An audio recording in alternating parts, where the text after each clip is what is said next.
Why don't we give it just another minute or two to see if we can get a quorum? If not, we can at least start on the items that don't require voting. I think I'm right on that.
Okay. Yeah, we still need 2 more Secretary Fielders. So Yeah. I'll give it 1 more minute and then we'll get started on some of the other items. That's a good idea.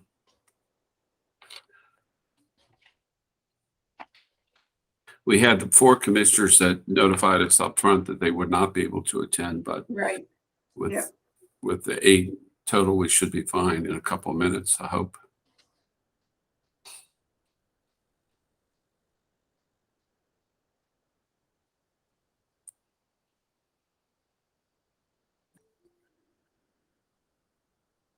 There you go. There's 6. 1 more. Commissioner Howell just joined. Hello. Oh, okay. All right. It was like, where's number 6? Then. Yeah, Welcome, we hear Commissioner you. Howell. Okay, well, let's call the meeting to order. We'll get started on items that don't require a quorum for the voting. And hopefully we get 1 more commissioner to join us. Just a protocol question. I assume we would need to postpone voting items to the next meeting if we don't get a quorum? Yes. Okay, all right. Welcome to everyone. It's good to see everybody and sorry to have you inside on a beautiful day, even though it's a little warmer today. It's still gorgeous out. So hopefully we can move through things pretty expeditiously, but not in a too hurried fashion. Just a brief review of the agenda. We will have a report from the Faculty Advisory Council, and as you know, the state plan is coming back to us for final adoption. We've all seen this before. And then under the Office of Student Financial Assistance, there are 6 action items, 3 of which have been before us before and 3 of which are new. And so there might potentially be more questions about some of the new items. The request I would make when we get to voting, because everything needs to be documented, if you could identify yourselves when you are making the motion and whoever is seconding the motion. I try to capture the name of the person who did that, but it would help if you just identify yourself and make the motion, and the same thing with the person seconding it, so we can capture that accurately in the minutes. You all received an email from Debbie Ng reminding us that we needed to elect a vice chair. Our bylaws call for that. So right now we're not in compliance with our bylaws. And I'm certain that you're all going to run to the chance to do this. But, and I'm not making light of it. It's an important position. At the same time, I don't think it's a heavy lift. The most important thing is, for the vice chair, is if I can't be present, if the chair can't be present, that the vice chair is ready to step in, which means, just being on top of what the agenda items are and to address any questions you might have ahead of a meeting. There might be a few occasions when we need to have a conversation in between meetings, but that doesn't happen often. So what I would ask is if any of the commissioners are interested and willing to be the vice chair, I'd really appreciate an email from you.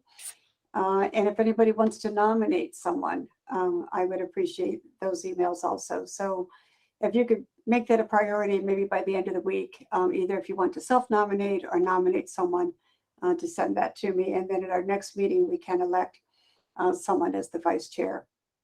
Does that all make sense? That's very good. Okay. And then just a reminder, and I'll make this reminder again at the end of our meeting, in our summer meetings are generally listed July and August if they're needed. And we have 2 review meetings that are set up. One will be in July at our regularly scheduled meeting in July, and the second one in August. And we'll all be getting more detail on those. One of the appeals is related to Morgan State University's Cybersecurity Intelligence Management program, and UMGC has asked for a review of the decision to approve that, and that will be in July. And then in August, Allegheny College has asked for a review of the approval of Frostburg's BSN program, as well as its BSN for licensed practical nurses. So sorry, we don't get any months off this summer. So, so if you could mark those dates, it's really important that we have a quorum for that. And with that, Secretary Fielder, let me turn things over to you. Okay, well, just a couple updates. As you know, within a month, we'll be in the new fiscal year starting July 1. And with that comes the ability of us to hire half of the new 10 staff members that were part of the coalition settlement case. We're processing now the first 5 and working on space to have them added to the staff. So I'm hopeful that by mid-July that we'll be adding 3 with 2 to follow shortly thereafter. We're also just finished a meeting with Morgan State University's provost to talk about what programs they anticipate bringing on in terms of requests for review starting July 1 in conjunction with the coalition case. And Dr. Yu informed us that they already requested the 18 previously, which we were approved. And we have 7 more in review now that they've recently requested. And he doesn't anticipate any more requests, academic program requests, until probably August, maybe even September. We have not had the meeting the system is arranging with Bowie, UMES, and Coppin State, those 3 presidents together. And Madam Chair, we now have quorum. The other thing I would note for everyone is we're providing full virtual meeting details on our website to the public. And as a result, you may see some names joining that you don't recognize, that may not be particular commissioners or staff members of Impact, but I just wanted to make sure everybody's aware that it's fully open. And that's all I have. Good. Thank you, Secretary Fielder. Any questions for the Secretary? And Commissioner Serrano, welcome. You made our quorum, so thank you for joining. Thank you. There are no public comments, so the first order of business is to approve the minutes from our last meeting, the meeting of May 25th. So if I could have a motion to get the minutes on the floor for approval. I so move. Karen Salmon. Thank you. And Commissioner Serrano, I'll take yours as a second. Anybody have any amendments, corrections, additions to the minutes? Okay, then all in favor of approving the minutes, please signify by saying aye or raising your hand, whichever you wish to do. Aye. Anyone opposed or abstaining? The minutes are approved. And we'll do committee updates. And Commissioner Boyd, if we could start with Education Policy Committee. Actually, this has been a quiet period for the Education Policy Commission. I'm a little concerned about that because we're going to be losing Commissioner Adekoya fairly soon. But in any event, we're waiting for the rewrite of a request before that committee that will probably come in sometime over the summer. Okay, thank you. And I would, Commissioner Adekoya, is this your last meeting? So we'll be Yes, sorry to please. see you go. It's been a great addition and a great contributor. So, and then just a informational point for me. When is the new student commissioner appointed? Is that at the beginning of the fall semester? Actually, we've nominated two to the president, to the governor's, slip there, the governor's appointment office. I don't know where that came from. Anyway, and there it's under review now for appointment in July. July. Okay, great. Okay, terrific. Then, any questions for Commissioner Boyd? All right. Thanks, Commissioner Boyd. And Commissioner Coleman is not with us. Halima, are you on that committee I am in on outreach grants? yes. We also have not had any meetings. You haven't had a meeting. Okay, Barely so started. no report from that committee. And Mr. Nguyen, Finance and Operations.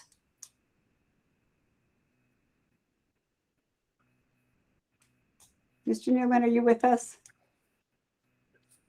He was on earlier. There we go. All right. So as the secretary mentioned, we're just a couple weeks out from beginning the new fiscal year and all that entails. We're experiencing some turnover in the agency right now. We've had a few people submit their resignations. So we're as quickly as possible getting those positions posted to refill them. So we're working hard to make sure that we can get good employees in to fill those positions. And we're also preparing to bring in the first 5 program review people that was approved in legislation as a result of the HBCU settlement legislation. So we're trying to make space for them and get those. They've had interviews and they're just getting the working through the selection process there. Mr. Nguyen, I have a quick question. Were the resignations anticipated, expected, or were you surprised by them? I think a couple were surprises, but this happens every few years. Mm-hmm. Okay. Okay, any other questions for Mr. Nguyen? And good that you're in a position as a whole for the commission to be able to get some of the hiring done, some of the positions filled that have been approved. So that's all good. And Commissioner McDaniels, DEI. Thank you, Madam Chair. Our committee did meet recently in the month of June.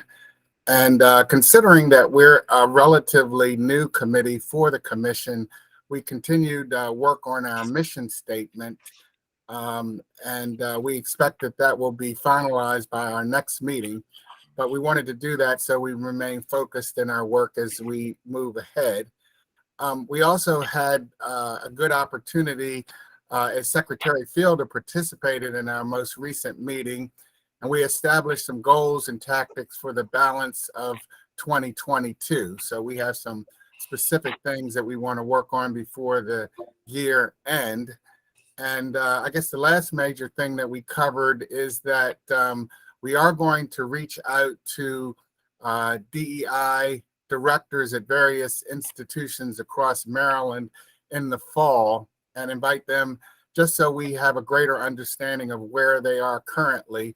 And we're going to work through the 5 segment heads to get those representatives from the various 4-year and community colleges that will participate with us. So we've got some plans for the rest of the year, and I think it was a productive meeting that we had recently. Thank you. Any questions for Commissioner McDaniels?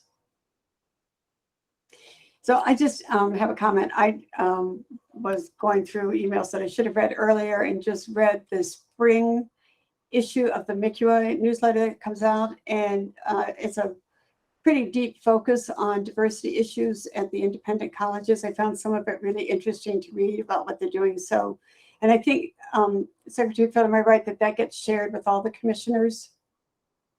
So if the commissioners haven't had a chance to read that, I would urge you to do so. And, I know we get, the annual reports and all, but it was just interesting to see the shorter narrative that gave us a picture of what was going on in some of the institutions. Hmm. Okay, Madam Chair, Commissioner Coleman has joined. great. I'm not seeing him yet, but okay. So with that, Dr. Dow, let me turn things over to you to introduce the chair of the Faculty Advisory Council for her report, and then we'll move to the state plan. Great. Thank you. Good afternoon, commissioners. Unfortunately, Dr. Hernandez, the chair of our Faculty Advisory Council, is unable to join us today, so I will be presenting the recommendations in her absence. You have the recommendations in the commission book. I will share my screen just to follow along.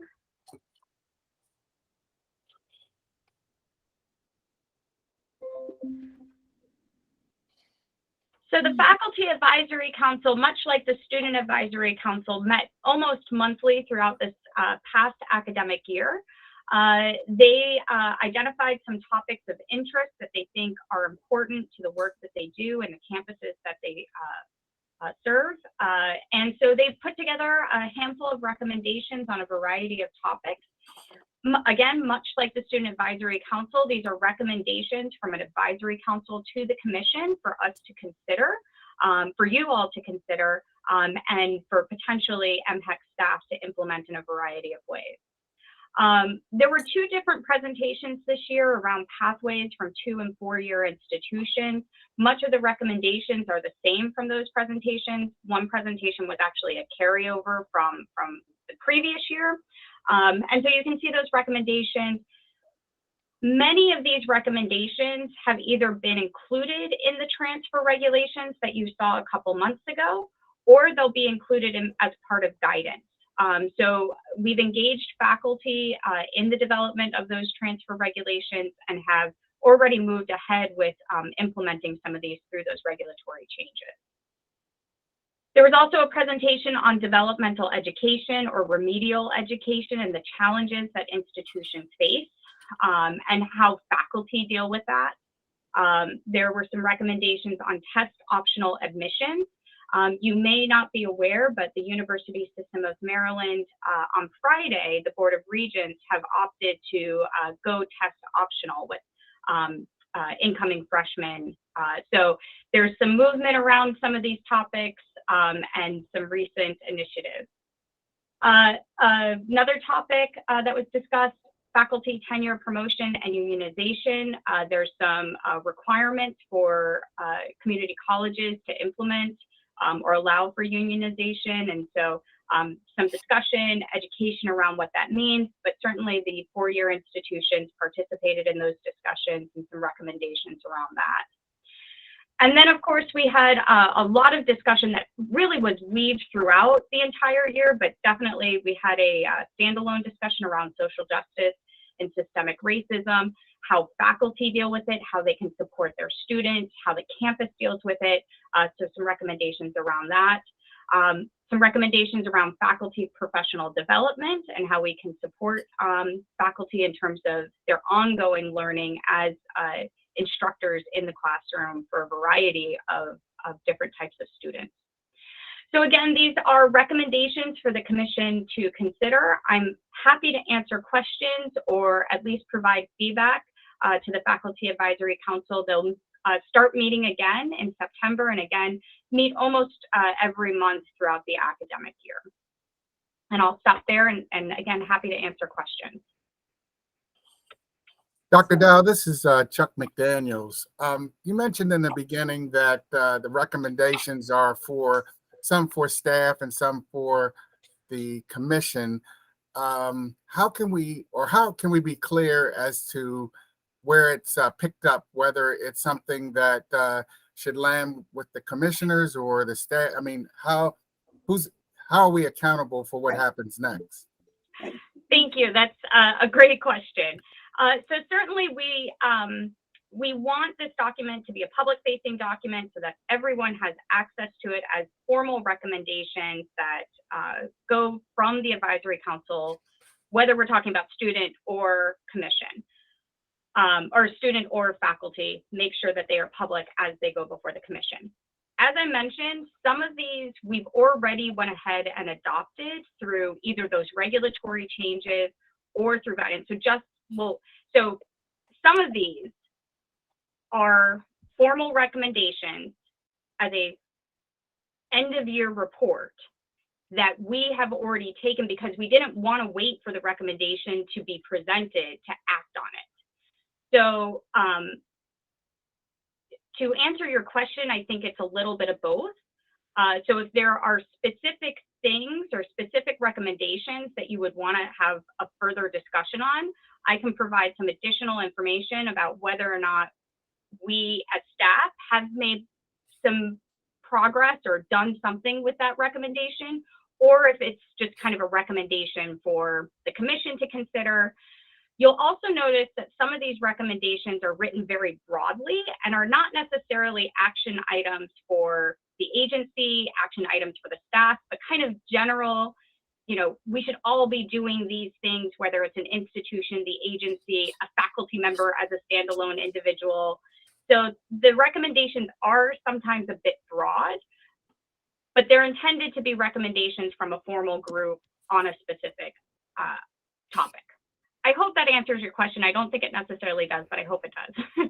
That helps. Thank Yeah, you. and I was going to ask a similar question, and I wonder if a way to proceed would be to distill from their report the recommendations that you've already implemented, that staff's already implemented, and then recommendations that you think the commission at least needs to look at, and with some obviously input and recommendations from the staff about this is worth considering, let's spend some time on it. And then those things that are, I would guess, suggestions to institutions, somehow that gets disseminated, and I assume that does. I mean, I don't think they're in a position to be requiring institutions to do certain things. So if you could bring this back to us with kind of those three categories, then I think we would have a chance to weigh in on the things that you want some input from us. I would be happy to do that. Thank you for that opportunity. I would be happy to do that. In addition to, I think that will be very helpful because the advisory, both the student and the faculty advisory council often start the academic year thinking, well, what does the commission want us to do? Mm-hmm. So I think what does the commission need information on? What do you all want to hear about? What are the topics that you're interested in? So I think we can consider that for either the July or August commission meeting, and I'll prepare a bit more detail around these recommendations, and then certainly give some time for you all as commissioners to provide recommendations on what you think the advisory council should be discussing and making recommendations on. Mm-hmm. Right, and the only thing I would emphasize again, Dr. Dowell, is again having kind of the recommendations from staff about what you think are priorities. Absolutely. Yeah, Okay. We can certainly prepare that, not a problem. And things that we've already kind of taken action on. Okay. Yes, we can include the updates that the staff has acted on, plus the commissioner's actions also. So we can see that reflected, maybe in reference points from the state plan where that's included. Good, great, thank you. Okay. Anyone have anything else concerning? Well, for Dr. Dahl, I have a question that actually comes from the 4-year state plan, where you are emphasizing the physical distancing that has occurred for almost everyone, certainly including college students. And my question has to do with, is it possible to recommend to the faculty advisory board the need to look into that and what faculty are attempting to do about it, or the training that they might need in order to address this pretty massive change on the part of students seeking a college education? Absolutely. So I can, Commissioner Boyd, if you're okay with it, I can kind of distill what you just shared in your recommendation. I'll put it as part of the presentation either for July or August, and we can kind of wordsmith what exactly you're looking for the Faculty Advisory Council to respond to. But I will say the council spoke almost every meeting. There was a standing agenda item on COVID and how it's impacting the classroom. So there was just broad discussion as colleagues, what campus is doing what and how faculty can support each other. But I think a formal request from the commission to the advisory council to kind of respond to that or reflect on that, I think would be great. And I think they would welcome that. Good. Just look on your page 13 in the new report. Perfect. Will do. Okay. Okay. Anything else for Dr. Dow on this report? All right, then I think we can move on to the state strategic plan. Great. Thank you. Let me once again also share my screen. So what you are tasked to do is to approve the drafted 2022 state plan for higher education. A draft was circulated out a little over a week ago, and hopefully you all have had a chance to review it or at least skim it. We did receive a handful of comments and feedback from both a variety of commissioners as well as some of our segmental representatives. They are, some of the edits were grammatical, minor, just kind of sentence structure. So those changes have been made. They're not substantive, but there are a couple of changes that are substantive that I do want you to be aware of before you do a final adoption. So let me just walk you through those really quick. In the diversity section, the equity lens diversity section of the state plan, we wanted to make sure we still incorporated this idea of a diversity goal. While we don't explicitly state a diversity goal because statute has some of those diversity goals, this idea of an equity lens is really important to ensuring that we maintain diversity. So we've just added a couple of clarifying clauses and phrases. So as part of a statewide diversity goal, this state plan challenges organizations to create initiatives as outlined in the state plan with an equity lens. So it's just kind of tying in this idea of equity lens and a diversity goal. We also added in this sentence, these equity-focused action items are important to the diversity goals for Maryland. So just honing in on that a little bit more. It doesn't substantively change it, but these I think are significant sentences for you to be aware of that we did add in since your last review of the draft.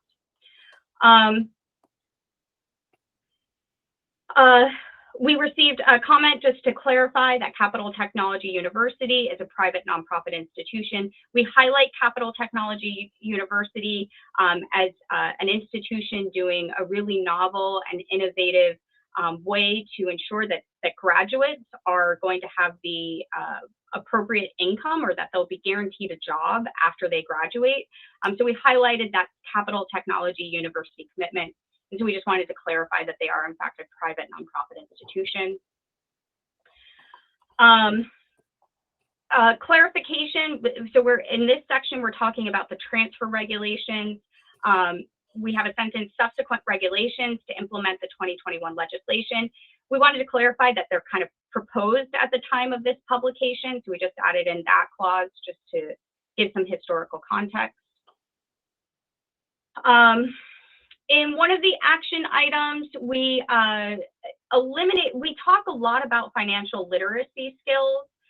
We kind of convoluted financial literacy skills with general education requirements versus kind of financial literacy skills as a standalone thing that needs to happen for everybody, even if you don't enroll in a college or university. So in priority 7, when we kind of combine financial literacy skills with general education requirements, we're confusing the matter. So what we've done is we've eliminated this idea of financial literacy skills. we have existing action items, and we have other places where we talk about financial literacy, that's an important part of all of this, but not necessarily a part of the Gen Ed requirements and the Gen Ed core curriculum that you see in an undergraduate degree program. So we've removed that in these two action items. I want to reassure the commissioners, again, financial literacy is part of other action items earlier. This is really about enhancing the ways post-secondary education is a platform for ongoing life learning.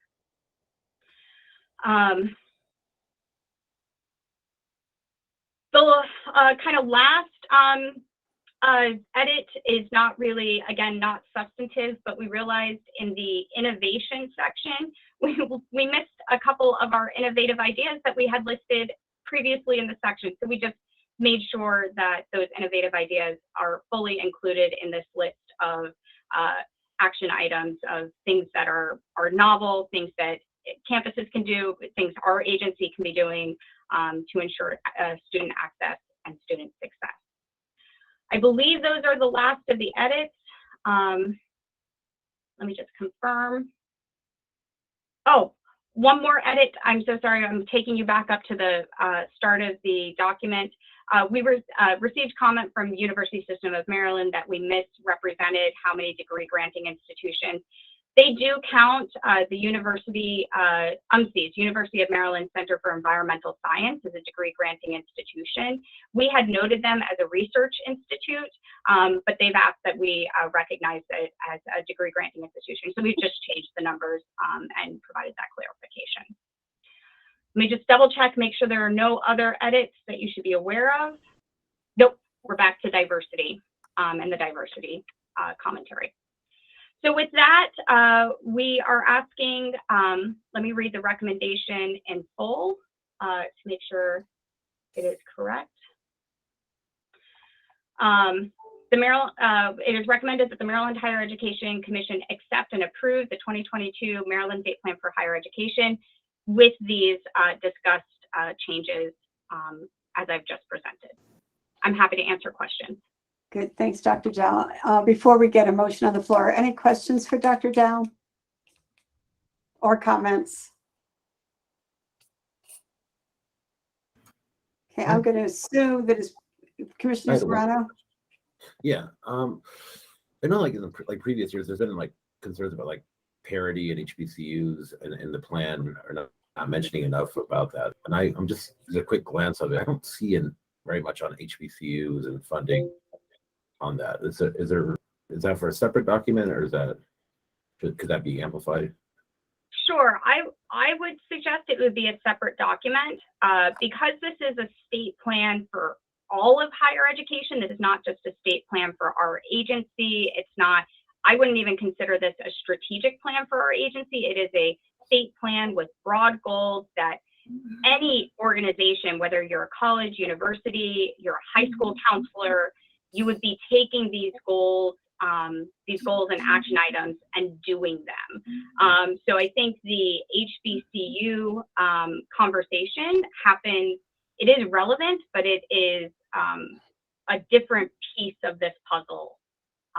We do recognize that we have the HBCUs in Maryland. We absolutely emphasize that we need to make sure our institutions provide high quality education and they have the resources to do that. So we talk about that, but I do think it's, and Secretary Fielder, I don't know if you have anything you'd like to add on that front. And Commissioner Serrano, what type of report are you looking for regarding the HBCUs?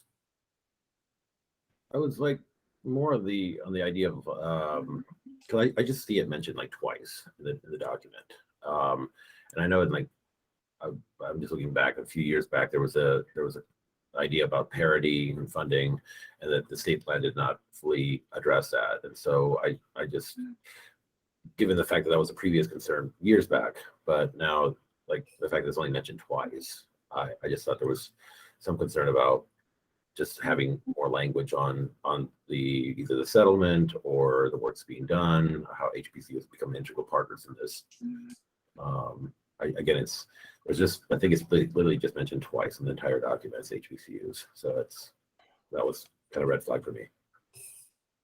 I appreciate those comments, particularly given knowing that the coalition case was settled after 16 years with the agreement through the legislature to fund $577 million over the next 10 years. So, and that is the reason we're adding additional staff members and additional academic programs. I will take a look at, what could be added or how to add it so that it's not seen as separate, because the point of this plan is it's all inclusive. Mhm. Commissioner Boyd, I do think that that's a very tricky issue to address. I think, though, in general, that I really like the clarification between equality and equity. The lens that you've already referred to, it's very broad. So to me, this report is by far superior to anything I've ever read in terms of state plan. So I think we're on the right track with this.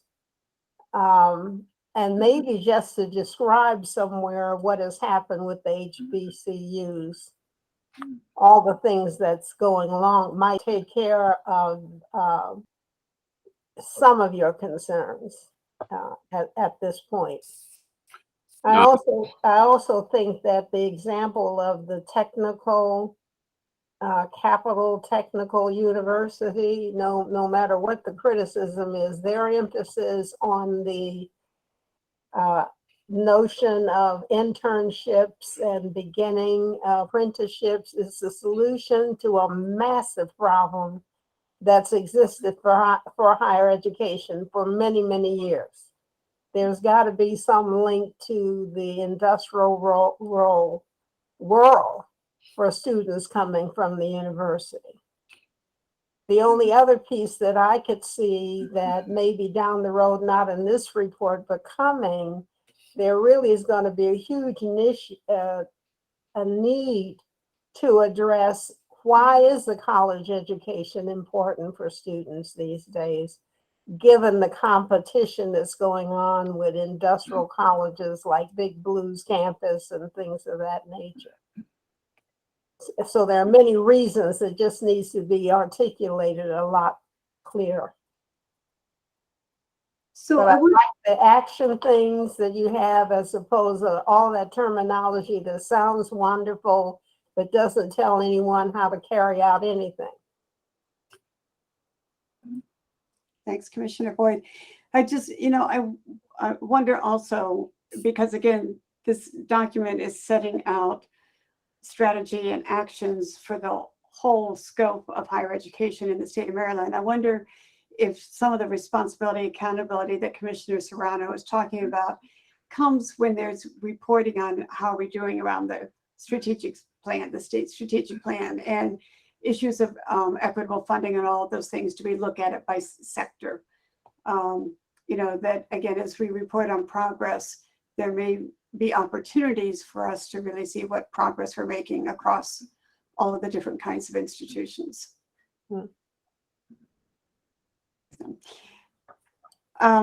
So Secretary Fielder, if I understood what you were saying, you and the staff will take a look at the current proposed plan and see if there's additional language that you might want to put in. Yes, I would consider it more almost like an update on the settlement of the coalition case, as a separate descriptor, and whether or not how to include it in the plan is something different. But or it becomes part of the narrative leading into the action items. Yes, maybe where it fits, to call greater attention to that. So that raises the issue of us approving it today. And so there are two ways that we can go. We can put a motion on the floor to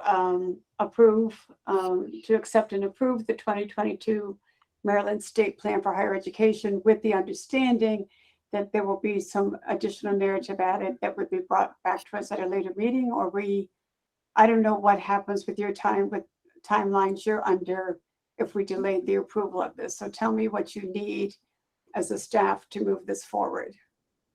Well, we've already had it reviewed by the governor's office, so that is clear now. And if we, as an example, thinking through the introduction part where we talk about equity and an equity lens, that might be the easiest and the most appropriate place to place it.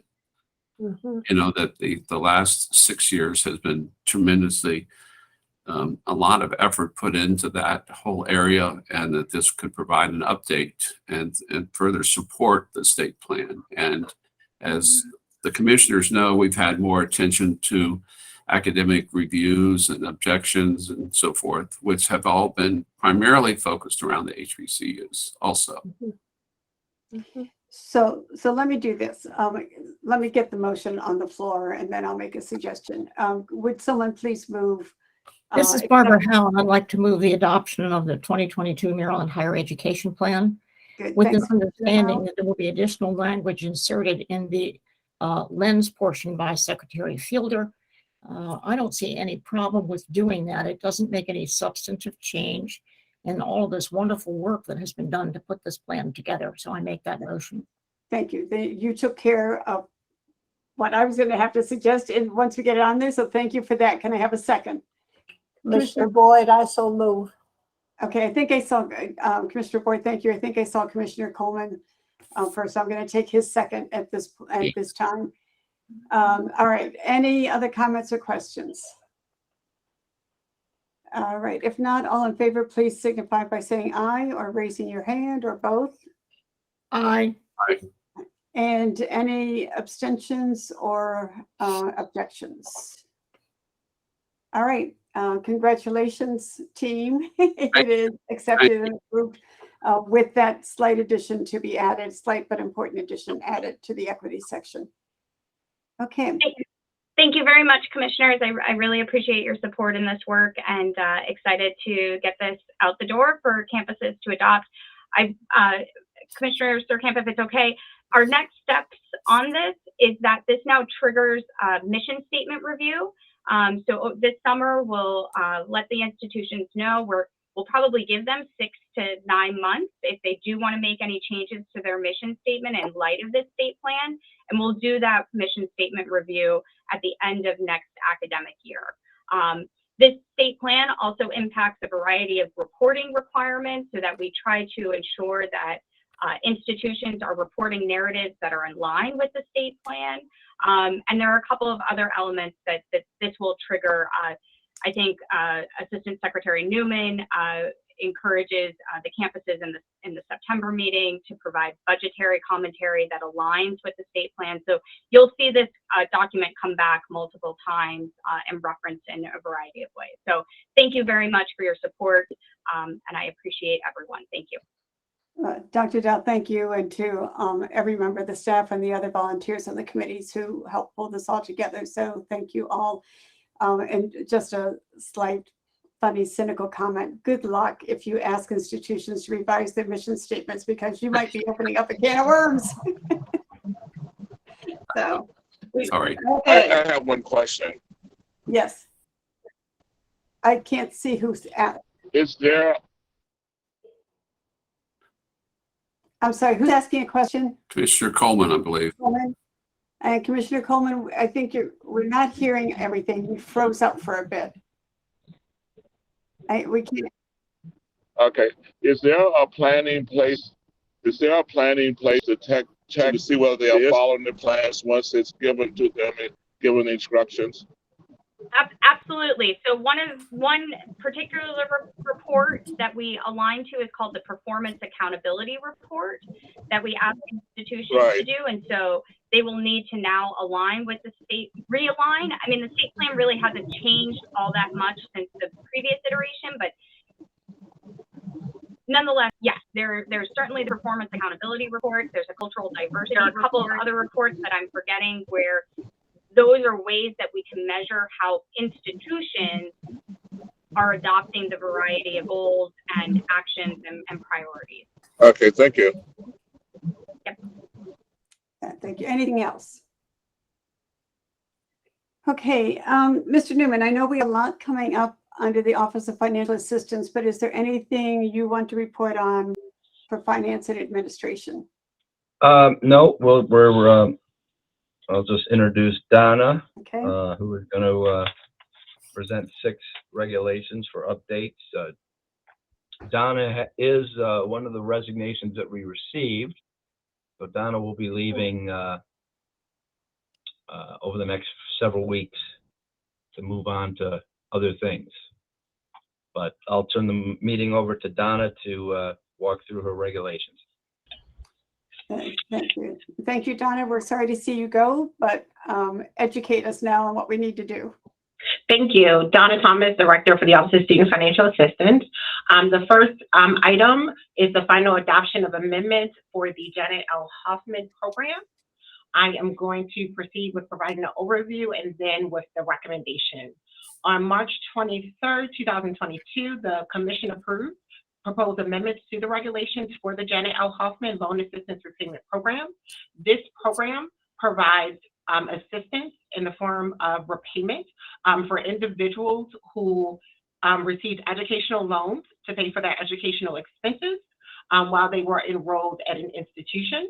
The purpose of this is that the individual must work in a particular area of employment, such as in government and the nonprofit sector, in order to qualify for the loan repayment assistance. The purpose of the amendments were to make changes reflecting the blueprint for Maryland's future implementation in 2021, Maryland Laws, Chapter 36, by expanding eligibility for the program to include public school teachers who teach fine arts subjects, and to redefine the pool of schools in which public school teachers may complete their service requirement for the program. The proposed amendments were published in the Maryland Register on May 6, 2022. The public comment period for the amendments ended on June 6, 2022, and no public comments were received. The regulatory amendments became eligible for final adoption on June 21st, 2022. The enclosed amendments to the regulations are ready for your final adoption. The amendments will become effective 10 days after notice of the final adoption is published in the Maryland Register. The recommendation: it is recommended that the Commission approves for final adoption the enclosed amendments to the regulations for the Janet L. Hoffman Loan Assistance Repayment Program. Okay, thank you for that. Could I have a motion to get that recommendation on the floor? I so move, Commissioner Salmon. Thank you, Commissioner Salmon. And a second, Commissioner Coleman. Now again, this is the second time this has been before us, but any questions or comments about this final approval? Okay. I just had a quick question regarding this is my own personal just curiosity. The Maryland Core program, is that similar to this, or is this a part of the Maryland Core program? It sounds like they're very similar. It is not a part of this program. Yeah, okay. Okay. And just for everybody's knowledge, can you distinguish between the two?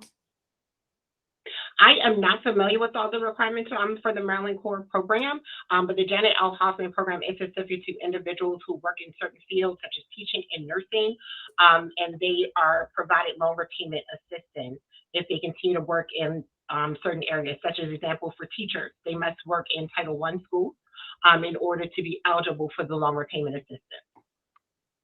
Thank you. All right, any other questions? Then all in favor of approving for final adoption this Janet L. Hoffman Loan Assistance Repayment Program, say aye or raise your hand. Aye. Any opposed or abstaining? Then it is approved. Okay, Donna, we can move on to the next one. Thank you. The next item is for the Howard B. Rawlings Educational Excellence Awards Program, and this is specific to the GA program. Give me just one moment. I'm switching over the document. On March 23rd, 2022, the Commission approved the proposed amendments to the regulations for the Delegate Howard P. Rawlings Educational Excellence Awards Program.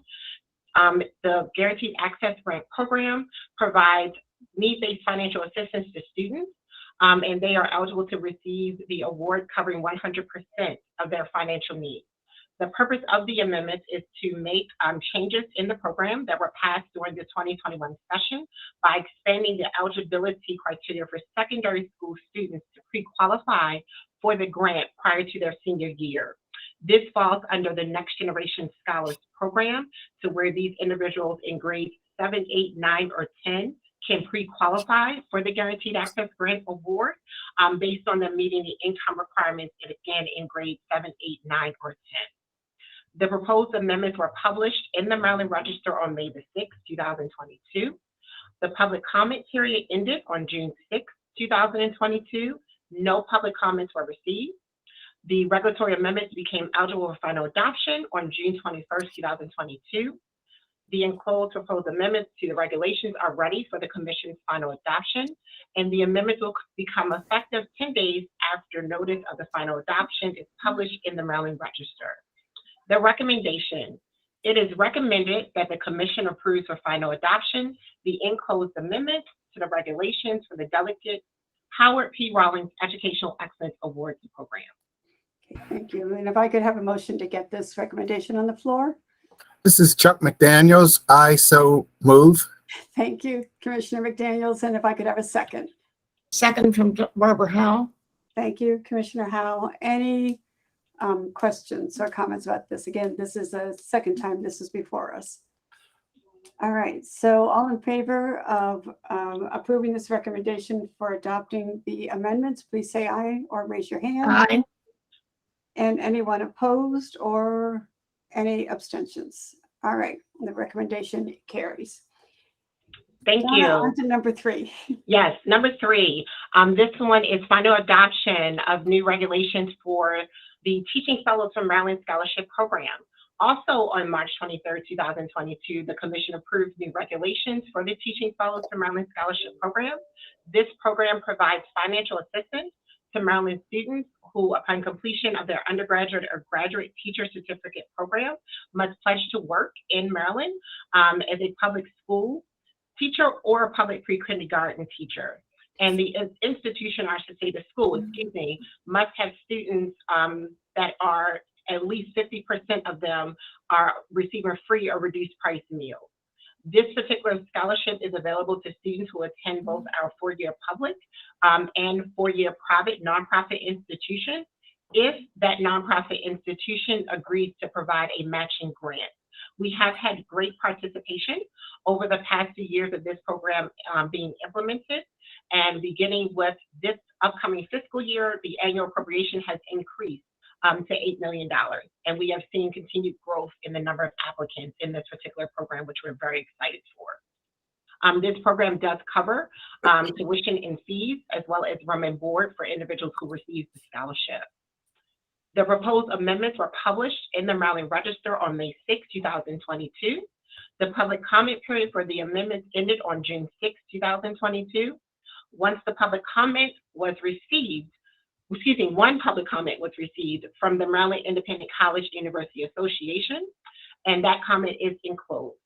The public comment was regarding the annual submission that nonprofit institutions, private nonprofit institutions must complete each year in order to document their participation to provide the matching grant. The proposed regulation stated that a deadline to submit a participation agreement would be determined annually by ASFA. The request from McEwen is to implement in the regulations a certain deadline date, so that way institutions can better plan accordingly.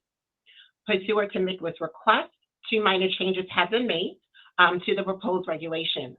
In addition to adding the annual deadline date for institutions to submit the participation agreement to ASFA, which is March the 1st, an annual deadline date for ASFA to distribute the participation agreements to each private nonprofit institution was also added to the regulations, and that date is February 1st.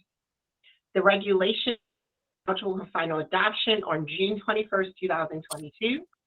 Changes to the proposed regulations may be made in the process of final adoption if they are certified as non-substantive changes by the agency's legal counsel. Because these changes simply add specific dates based on our current processes within the Office of Student Financial Assistance, they have been determined to be non-substantive changes by impact attorney Assistant Attorneys General. The enclosed program regulations are ready for the Commission's final adoption with non-substantive changes to Regulation .03 shown in the enclosed material. The amendments will become effective 10 days after notice of final adoption is published in the Maryland Register. The recommendation: it is recommended that the Commission approves the final adoption, the enclosed regulations, including the non-substantive changes indicated in the text for the Teaching Fellows of Maryland Scholarship Program. Great, thank you, Ms. Thomas. So could I have a motion to get this recommendation on the floor, please? Barbara Howe makes the motion. I so move. Okay, Commissioner Howe and then Commissioner Boyd is the second. Thank you. Any questions or comments? All in favor of approving this motion, please signify by saying aye or raising your hand. Aye. Anybody opposed or abstaining? Okay, all right, we're good. That's approved. All right, now the next three, Ms. Thomas, if I'm correct, are new to the commission, right? That is correct. Okay. So the next item is the 2+2 Transfer Scholarship Program. Going before the Commission is approval of proposed amendments to that particular program. Under 18-2501 of the Education Article, Annotated Code of Maryland, the 2+2 Transfer Scholarship Program provides financial assistance to individuals who graduate from a community college with an associate's degree and then transfer to the four-year institution. Currently, 18-2503 of the Educational Article requires ASFA to use the federally calculated expected family contribution in determining financial needs of the applicant for this scholarship. However, the U.S. Department of Education is in the process of replacing EFC with a different measure of financial needs, the Student Aid Index. In anticipation of this change, during the 22 session, the legislator enacted House Bill 734, which allows ASFA the discretion to determine the best measure of financial needs for this scholarship. The enclosed proposed regulations reflect that change. The proposed regulatory amendment has been approved for legality by MHEC's Assistant Attorneys General and required by a Maryland Administrative Procedure Act. It is enclosed for your review and your approval. Upon your approval, the proposed regulations and regulatory amendments are submitted to the Legislature's Joint Committee on Administrative, Executive, and Legislative Review, after which they are submitted to Division of State Documents for publication in the Maryland Register. After public comment period, they may be brought back before the Commission for final adoption. And I just would like to add that the 2+2 Transfer Scholarship is a program that ASFA has administered for a number of years. We also have received an increase in funding in this particular program. The appropriation has increased to $2.3 million.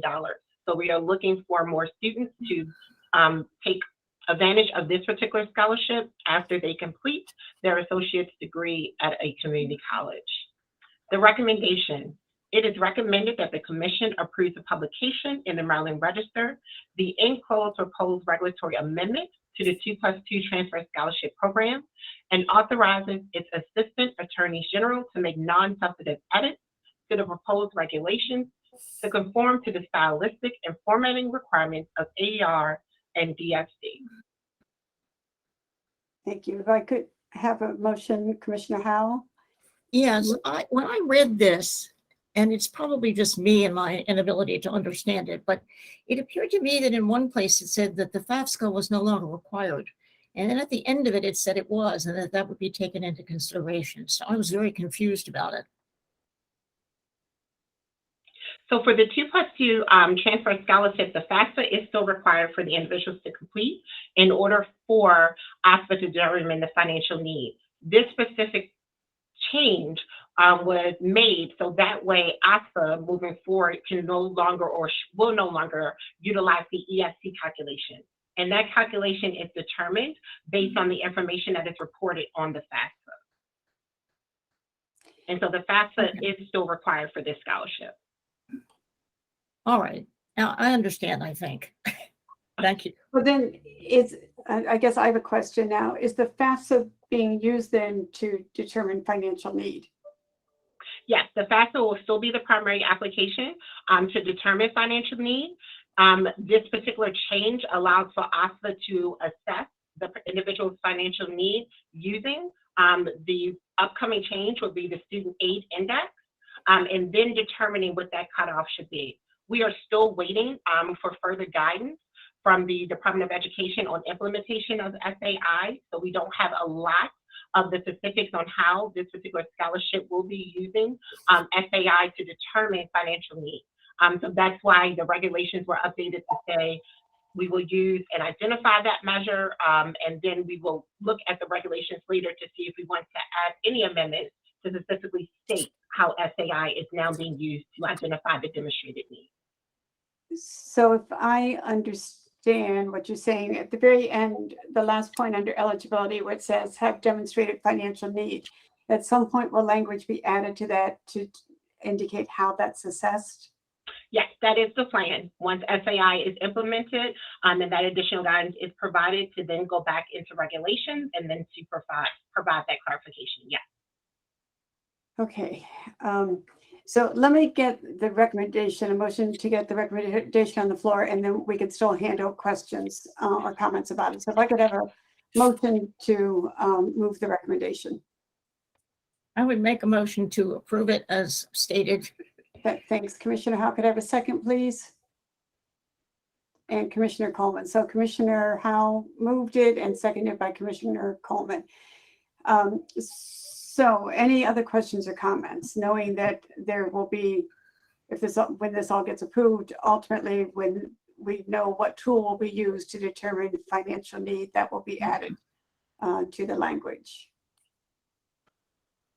Yeah, I just had a couple of questions. So on the, from my understanding, it's $1,000 for all majors, and it's like $2,000 for specific like nursing, teaching.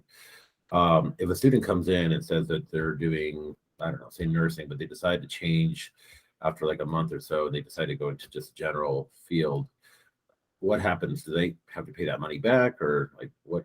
So and say they got $2,000 and now do they have to like, you know, fork over $1,000 because they're no longer in that? Yes, that's an excellent question. So it all depends on the timing. And what I mean by that is that the institution completes a final certification that confirms whether or not the student is in a general major, or if they are in a specific major such as science or teaching or nursing, that allows them to receive that $2,000 award. So if at the time of certification, the student is in the eligible major to receive that $2,000 award, the award is certified at that amount. If the student later changes and the school then recertifies that student in the subsequent year and they're no longer in that STEM major, then they would receive the $1,000 award. There is no service requirement for the 2+2 transfer scholarship. One more question, sorry. Go ahead. The GPA, so it's 2.5 GPA. So if a student has a GPA, say, I don't know, 3.5 at a community college, and then he goes into a 4-year university and a really bad semester, is that the GPA that counts? Because it says here it's like a nonprofit 4-year institution. So is it the GPA? Is it the cumulative from the community college and the 4-year institution? It is the cumulative GPA from only the community college. Only the community college. Yes. So once they attend that 4-year institution, the individual then receives the award, and then they are required to maintain that GPA at the 4-year institution as well. But we use the community college's GPA to determine their eligibility. But I think, Commissioner Serrano, if I know what you're asking, so to retain the eligibility, then it is only based on the 4-year institution. It's not community college GPA and 4-year combined. That is correct. So technically, so like say I have completed 2 years, I apply, get it because I have a high GPA. I have a really bad year in my first year, and it's less than 2.5. I would not be eligible to renew. So the individual for the 2+2 scholarship must apply in their final year of attending the community college, and then they must enroll at the 4-year institution by the start of that fall semester. So they sit out between the time that they graduate from that 2-year institution, and then later plan to enroll in that 4-year. If they were not within that timeline, then they become ineligible for the award. Okay, does that answer your question? Yeah. Okay, Kind of. good. Any other questions or comments? Then all in favor of approving this motion, please say aye or raise your hand or both, whatever you'd like to do. Aye. And any opposed? And any abstentions? Okay, the motion passes. Ms. Thomas, on to the next one. Thank you. The next item is approval for proposed amendments to COMAR 13B.08.13.03 for the Edward T. and Mary A. Conroy Memorial Scholarship Program and GMT Crier Memorial Scholarship Program.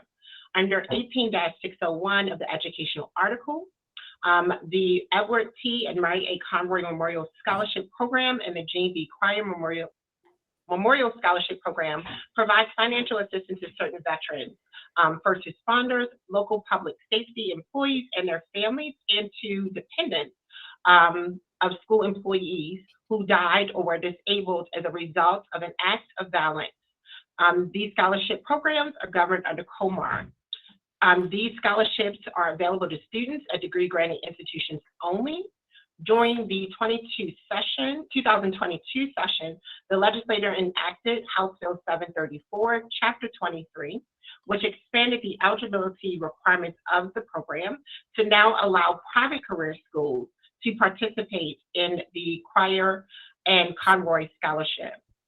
The proposed regulatory amendments have been approved for legality by MHEC's Assistant Attorneys General as required by the Maryland Administrative Procedure Act.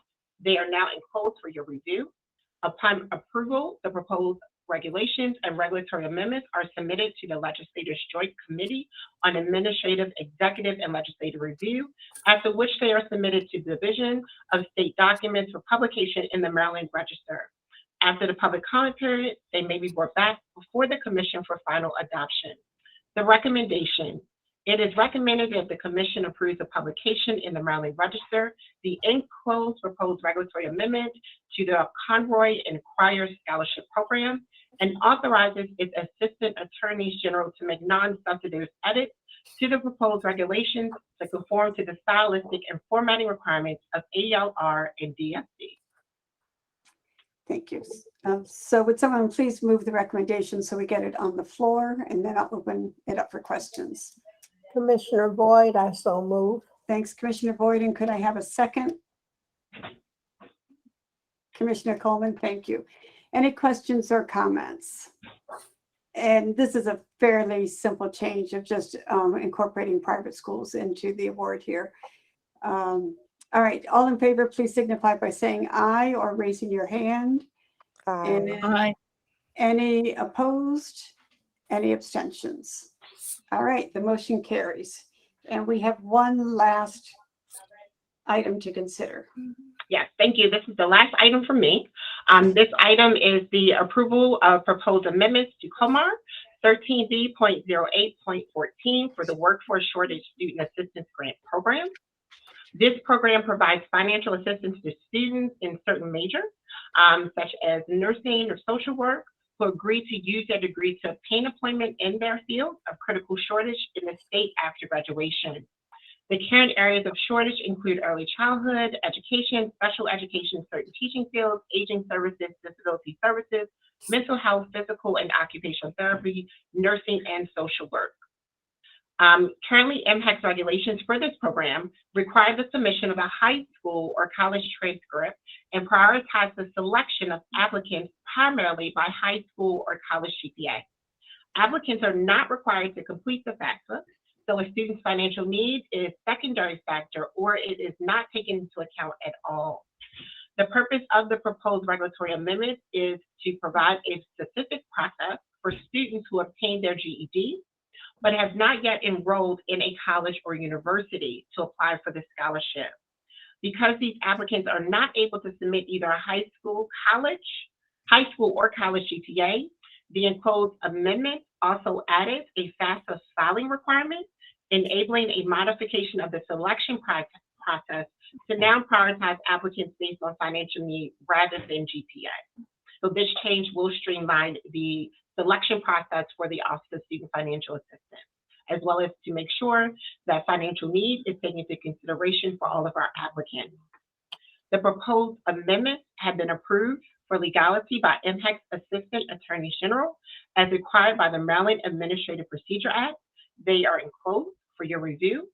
Upon your approval, proposed regulations and regulatory amendments are submitted to the Legislative Joint Committee Administrative, Executive, and Legislative Review, after which they are submitted to Division of State Documents for publication in the Maryland Register. After the public comment period, then you report back to the Commission for final adoption. The recommendations.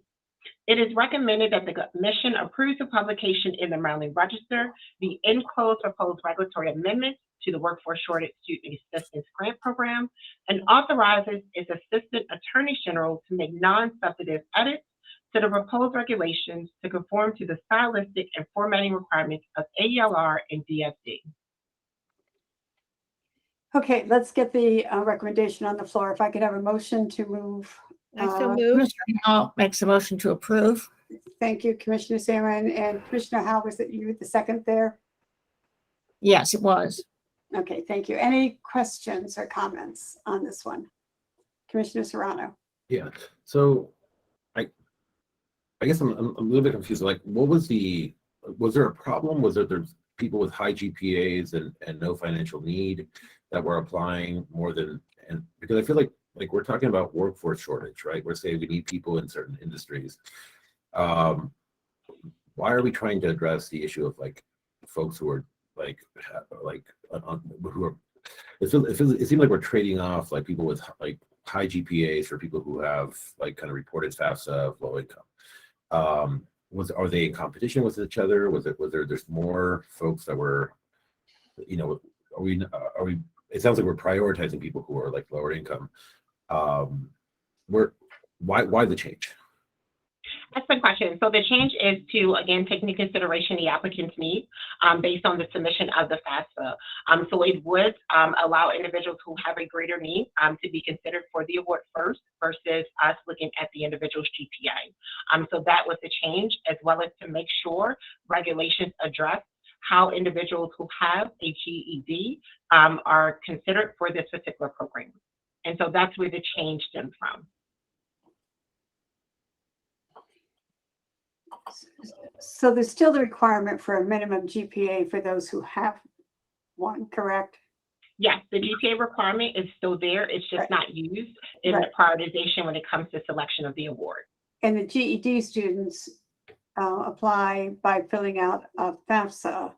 And if priorities were made based on GPA, that would almost always exclude.